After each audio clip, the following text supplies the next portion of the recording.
He is running. You have never seen anyone run like this. Your tribe runs. From predators, from rival groups, through tall grass toward a kill. You know what running looks like. This is not that. This is a man running from something that has no name yet in any language any humans ever spoken.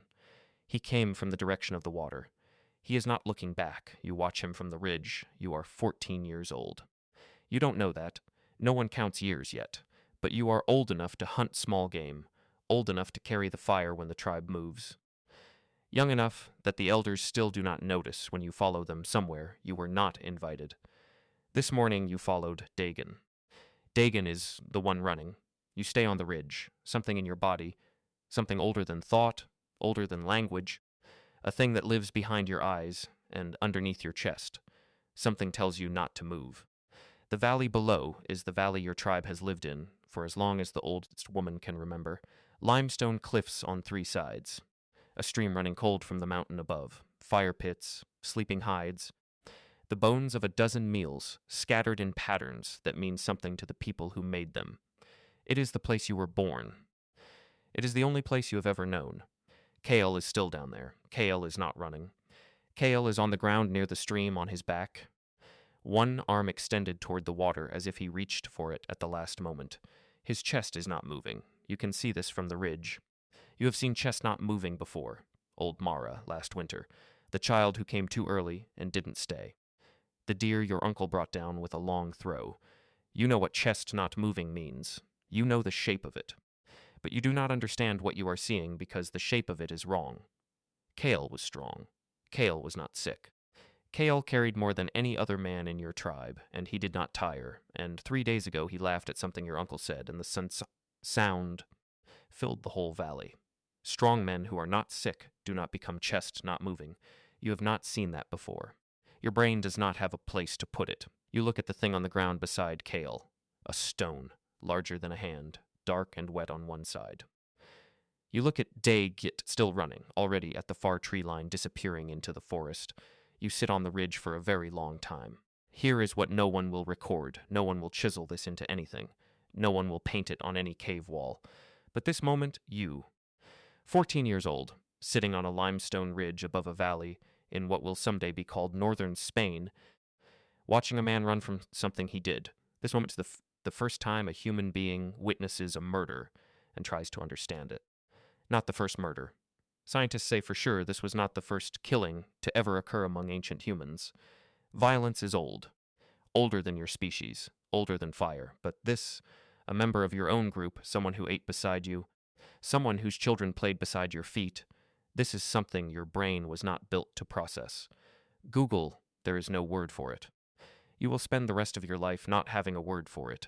You go down into the valley eventually. You do not know why. Your legs decide. You walk to Kale and you stand over him and you look at his face, and his face looks almost the same as always, except it is completely still in a way that faces are not. You crouch beside him. You put your hand flat on his chest. Nothing. You pick up the stone. It is heavier than you expected. You turn it over. The dark wet side faces you. You put it back down exactly where you found it, on the ground beside Kale's head, and you step back and your heart is doing something it has never done before. Not the fast pounding of a hunt or the slow heaviness of fear, but something in between, something new, a feeling that has no name because nothing has ever caused it before. You go back to the tribe. Dagon is already there. He is sitting at the far edge of the fire circle, away from the others. His hands are between his knees. He is looking at the ground. When you walk into the camp, he looks up at you, and your eyes meet across the fire, and something passes between you. Wordless, ancient, more complicated than anything you have ever communicated with sound or gesture. He knows you were on the ridge. You know he knows. You sit down on the opposite side of the fire. No one has noticed yet that Kale is not in camp. This will change, an hour from now or two. Someone will walk to the stream, and they will find the sound that comes out of them will bring the whole tribe running, and then everything will shift. The order of the group, the way people sit near each other at the fire, the way they look at Dagon. But right now it is just you and the fire and Dagon across it. The elders will handle what comes next. You have watched elders handle hard things before, disputes over meat. A man who took something that was not his, A woman who left with someone from another group. There is a way things are handled. There is always a way. But you sit at this fire, and something deep in the oldest part of your mind is already telling you that what you saw beside the stream does not fit. Inside the way things are handled, there is no way to handle it, because there has never been a word for it, and without a word a thing cannot be. Addressed. Kale is not coming back. Dagon did that. You watched. The tribe finds Kale before sundown. What happens next is not what you expected, though you could not have told anyone what you expected, because you had no expectations for something that had never happened. There is wailing. There is the touching of Kale, hands on his face, his arms, the same flat palm gesture you made, without knowing it was a gesture anyone else would make. There is the gathering around him that your tribe makes for the dead, the same shape they made for old Mara, the same close circle. But then the eyes start moving, not toward Kale, away from him, around the circle, looking. Your tribe has survived long enough to know that chest. Not moving in a strong, healthy man means something came from outside the valley.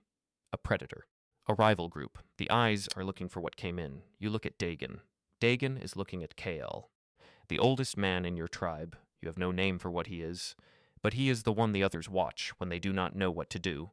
He is already looking at Dagon too, not with certainty, with a question that has no language yet, only the direction of a gaze. Dagon does not run again. This surprises you. You have been on the ridge since sundown watching and waiting for it, but Dagon stays.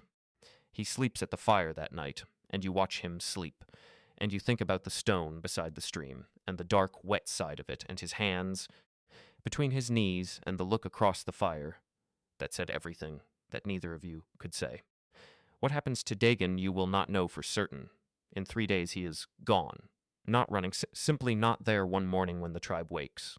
Whether he left, or was made to leave, or was taken somewhere in the night you were not awake to see, you do not know. The elders do not explain. In your world, explanations are not given. Things happen, and the tribe adjusts, and the fire keeps burning. But something has shifted in the camp. The way people sit, the distance between bodies at the fire, the way eyes move faster when someone stands and walks in an unexpected direction. A new kind of awareness that wasn't there before, KL, that lives in the space between people now like a change in weather. Not fear of predators, your tribe knows that fear, and it has a specific shape. This is different. This is the fear of each other. This is the first time your species has felt this. You don't sleep as well after Kale. None of them do. You can tell by the fire. Someone is always tending it now, always awake, always watching. Before Kale, the night watch was for animals. After Kale, the night watch is for something else. Something that wears the same face as the people beside you. Something that laughed at your uncle's joke 3 days before it used a stone. You go back to the valley one more time, a week after Kale. Alone, early morning before anyone is awake. You go to the stream, and you stand in the spot where his arm was extended toward the water, and you look at the water, and the water is the same water, cold from the mountain, moving fast over the pale stones. The dark stone is still there. No one moved it. You pick it up again, heavier than a hand.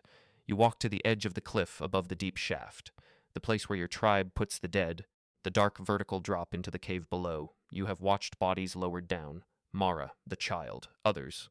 The shaft drops far enough that you cannot see the bottom. You hold the stone over the edge. You let it go. You listen to it fall. It takes longer than you expect. Then silence. You do not know why you did that. You will spend many seasons not knowing why you did that. But standing at the edge of the shaft, with your hands empty, looking down into the dark where the stone fell and where the dead go, something settles in you that you cannot name, because nothing has ever named it. It will be 430,000 years before anyone finds the stone. When they do, they will find it beside Cranium 17, a skull belonging to a young adult, struck twice in the face with the same object, from 2 different directions, in what researchers will call the earliest evidence of lethal interpersonal violence in the human fossil record. They will not find a word for what you felt, standing at the edge of the shaft in the cold morning air with empty hands. That word